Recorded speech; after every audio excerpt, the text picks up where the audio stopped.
I came home after a brutal day at work expecting nothing more than silence and sleep. Instead, the living room felt wrong the second I stepped inside.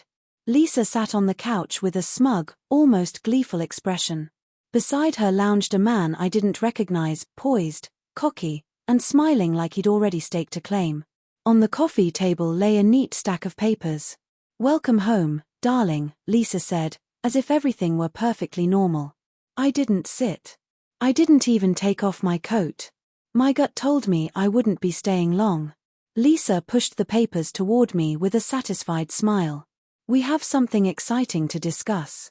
I looked from her to the stranger, whose arrogance was barely concealed. "Who's this?" I asked, my voice flat. Her smile widened. "This is Ethan," she continued. "He's going to be part of our marriage now." My breath caught. I thought I misheard. She slid the contract across the table. "It's a contract for an open marriage. I already signed my part. All you need to do is agree, and we can all be happy." Ethan chuckled, "The nerve. You're reasonable, right? This works for all of us," he said. My hands curled into fists until my nails bit my palms. Lisa kept talking, rationalizing. "You've been so predictable lately. I need excitement and Ethan gives me that. But I don't want to leave you, I want to keep what we have and explore more." I scanned the contract. It was detailed, thorough, not something improvised. "You planned this," I said quietly. "For how long?" Lisa hesitated, a flash of guilt crossing her face before she shrugged it off. "A few months." So that was it. She'd been cheating for months and expected me to accept it. Ethan settled back like the winner of some private bet. "So, sign it. We all win." I breathed out slowly and then smiled. "All right," I said. "I need time to read it. Let's discuss tomorrow." Their faces lit up. They thought I was considering it. They had no idea what I was really plotting. I took the contract and retreated to my home office. I locked the door, sat at my desk, and stared at the pages. My hands trembled, not from sorrow, but from a white-hot rage. She had been sneaking around for months, bringing another man into my life and home, expecting me to just roll over. I wasn't going to accept that. I was going to ruin them. Step 1. Gather evidence. I spent the next 2 hours digging. If she'd been clandestine for months, I needed to know how far it went. I started with her phone. Lisa had never been careful, she'd underestimated me. She'd given me passwords before, asking me to fix her email and such. Within minutes I was scrolling through months of texts, call logs, and photos. Their messages were vile, mocking me, calling me boring, bragging about using my house, my bed, and my food while I worked to support them. Every insult fueled me further.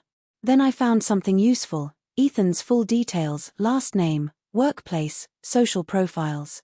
Step 2. Find their vulnerabilities. Ethan wasn't the immaculate golden boy he pretended to be. His LinkedIn claimed he was a high-level sales manager at a major firm that enforced a strict morality clause. If I could prove he was having an affair with a married woman, he'd be at risk of losing his job. Perfect. And Lisa, she'd signed nothing to protect herself. No prenup. Our house, cars, and most assets were in my name. If I filed for divorce, she'd lose the lifestyle she'd been enjoying. But first I wanted humiliation. Step 3. Set the bait. The next morning I played the part of the stunned, hurt husband flawlessly. I came down for breakfast looking distant and worn. Lisa glowed, as if she'd just done me some favor by including another man in our marriage. I slid the contract back across the table. "All right, I'll sign," I said in a flat voice. "On one condition." Her eyes lit up. "Of course, honey. What is it?"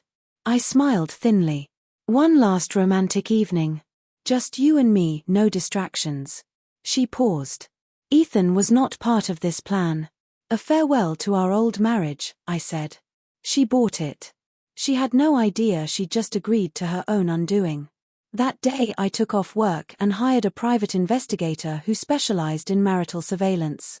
I paid for priority service. Within hours he delivered photos of Lisa and Ethan entering a hotel together. I handed him her phone logs and asked for everything: texts, calls, photos, emails, anything conclusive. By evening I had a dossier, photos, time-stamped messages, undeniable proof of the affair. Next, I dismantled Ethan. With the evidence in hand, I called his company's HR anonymously and sent screenshots and the hotel photos, highlighting the potential breach of their conduct rules. I'd also learned Ethan had a fiancée, Jessica. I sent her anonymized messages exposing his behavior with a simple note: "You deserve to know before it's too late." Then I waited for the fallout to ignite. The night of the romantic dinner arrived. I reserved a swanky restaurant Lisa loved, the kind that takes weeks to book. She dressed up, thinking this was a nostalgic goodbye to our marriage before she embarked on her new life. I played the doting husband. I let nostalgia and warmth wash the evening. Midway through, I excused myself to the restroom and set everything in motion. I sent the dossier to Lisa's family, her friends, her boss, and to Ethan's fiancée via an anonymous group message. Then I returned to the table and waited. Her phone began to buzz and didn't stop. Her smile collapsed. She scanned messages as if someone had thrown her off a cliff. Her face went pale.